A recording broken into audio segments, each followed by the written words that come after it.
Number 10. Lyndon Johnson was the 36th President of the United States. Johnson tops the charts for his efforts in pursuing equal justice for all Americans. Taking office after John F. Kennedy's assassination, Johnson secured enactment of a landmark civil rights bill. He urged the country to build a great society, a place where the meaning of man's life matches the marvels of man's labor, which became his agenda, resulting in Medicare for the elderly, increased aid for education and anti-poverty programs. Number 9. Harry S. Truman was 33rd President of the United States.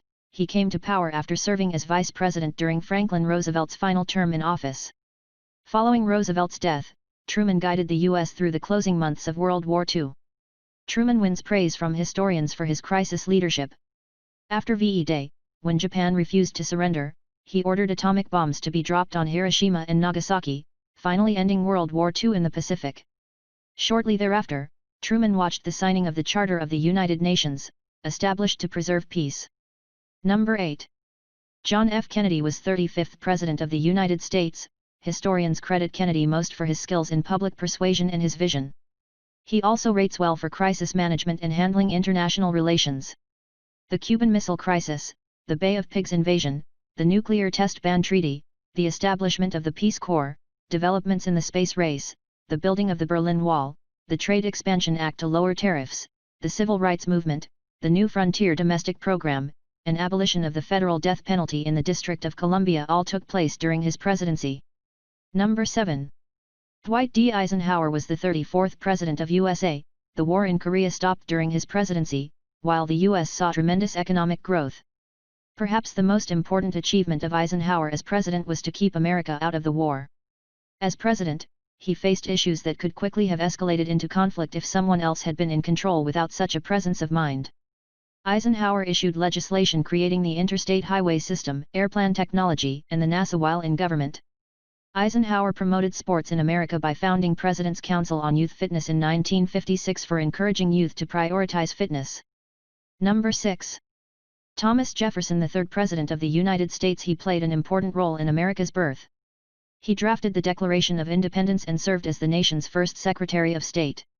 As President, he acquired the Louisiana Territory, which doubled the size of the United States and set the stage for the nation's westward expansion. While Jefferson was in office, the United States also fought its first foreign war, known as the First Barbary War in the Mediterranean, and briefly invaded present-day Libya. Number 5. Ronald Reagan was an American movie actor turned politician who worked from 1981 to 1989 as the 40th U.S. President. He had an inspiring, enthusiastic, and charming personality, but his presidency was much more than that. His administration developed 16 million new employment opportunities, fueled a 2-decade-length economic boom. Reagan's economic policy's 4 pillars were to reduce government spending, lower the federal income tax and investment gains tax, lower public regulation, and loosen money supply to decrease inflation. His best achievement was ending the Cold War. Speaking in historical rankings of presidents personally, he is one of my favorite leader. Number 4. Theodore Roosevelt was the 26th president and the youngest person to hold the presidential position when at 42.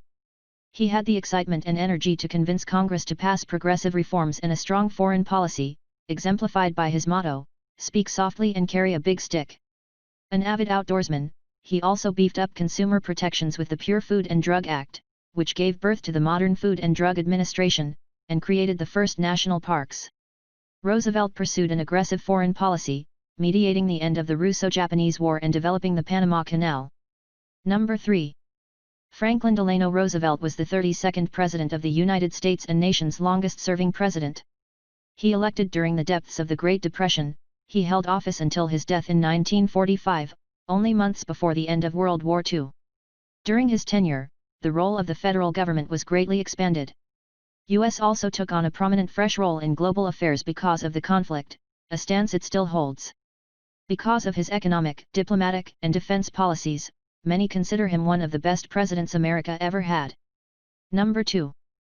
George Washington was the nation's first president and father of the nation, ranked above all others for moral authority, economic management, and overall performance within the context of his times.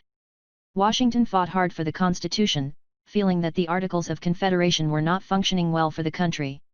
He was disappointed to see the country becoming more politically divided toward the end of his first term, and set a precedent by choosing to retire after his second. Number 1. Abraham Lincoln was the 16th President of the United States. He ranks best for his crisis leadership, administrative skills, vision, and pursued equal justice for all. If not for Lincoln, who presided during the American Civil War, the U.S. might look completely different today. Lincoln led the Union through 4 brutal years of civil war, abolished slavery with the Proclamation of Emancipation, and created the basis for peace with the beaten South at the end of the American Civil War. Unfortunately, Lincoln didn't survive to see a country completely restored and united. He was honest and always tried to do for America what was best. Considering many facts, Abraham Lincoln was the best president Americans ever had.